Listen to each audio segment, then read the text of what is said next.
Ngibingelele wengane zakwethu phinde futhi ke nginamukele kuyona i-channel ehamba phambili. Mina lami igama ngumfeza Ntuthu Ngakuma lo ilaspo namagumente. Ngizophinde ngicela ngana kwethu ukuthi mangabe usemusha leli khasi wenze sure ukuthi uyasubscribe, ungakhohlwa ucomment no like no share.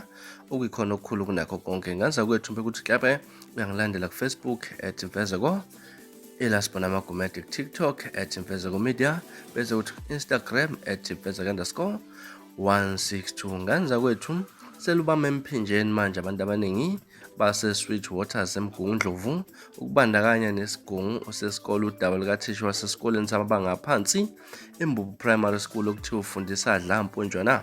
Bakhala ngokuthi lokhu ke kuveza isithombe singehlihle ngesikole futhi ukuqubula inqwabe embuzo. Bakhala ngokuthi lento seyidonsa isikhathi eside kakhulu kodwa kukho kwenziwayo ngayo.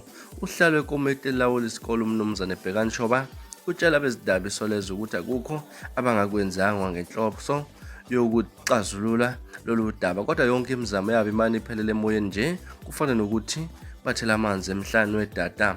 Uthe baqala ke babhalela umholi wesekethe edendele bamazisa ngale mpica abadala lo thisha. Uthe ke abambhalelanga kanye kodwa sokungamahlandla ambala kepha akukho kwenziwayo ngalo thisha. Njengamanje uthe ke ubona sengathi banqindekile ngoba ke abasazi ukuthi kumele bathatheni bahlanganise nani ukuze kutholakale isixazululo ngalo thisha wesilisa.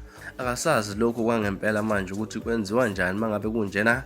Phela ke ulonyaka babhekile abanawo amandla ukuthi balungise ngoba ke uma bakhuluma balalela nhlobo ukuchaza uhlalo. Ukhale ngokuthi ke sebadidekile ngokuthi kanti imuphi umgudu okufanele bawulandele ukuze ke kugcine kuzwakela ukukhala kwabo ngalo thisha. Ulimise ke ngesihloko ukuthi ke uthisha uyacanasa kulesi sikole. Ngempela bona bazi ukuthi ke kuyoke kube nini izingane zabo zifundiswa umuntu ohlezi ephuzile futhi ofike nokaphu utshwala esikoleni kuchaza. Ukhala ngokuthi ke uma uthisha eholile laphela golokoqo isonto engalibhadi esikoleni.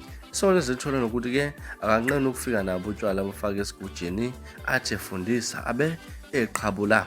Ukuba buhlungu ukuthi ke uhlangana naye endleleni eziphuzela uchaza ukuthi amtshela ukuthi ke yini ngempela edala ukuthi isikole siqhubeke sigcina umuntu onjengalowo kubuza uShopo. Isole ziliphinde lathola ukuthi ke ziningi izinkinga kulesi sikole ezimayelana nothisha njengoba kukhona omunye ofundisayo kodwa ongenazo iziqu zobuthishela. Umuza ngalokho ke uShopo uthe ke zimaphekedwane izinto kulesi sikole nabo ke sekungaphezulu kwamandla abo. Inkinga inkulu ukuthi ke nothisha bakulesi sikole babukeleka phansi ngisho noma ke bangakhuluma bathina abanandaba nabo ababalaleli inhlobo. Uthe ke namhlanje khona umhlangano wokubhunga ngezinkinga ezahlukahlukene ezigubuzela isikole ubize nabazali kanye nabafundi lapha. Uthe ke kuzobe kukhona abaholi kuona.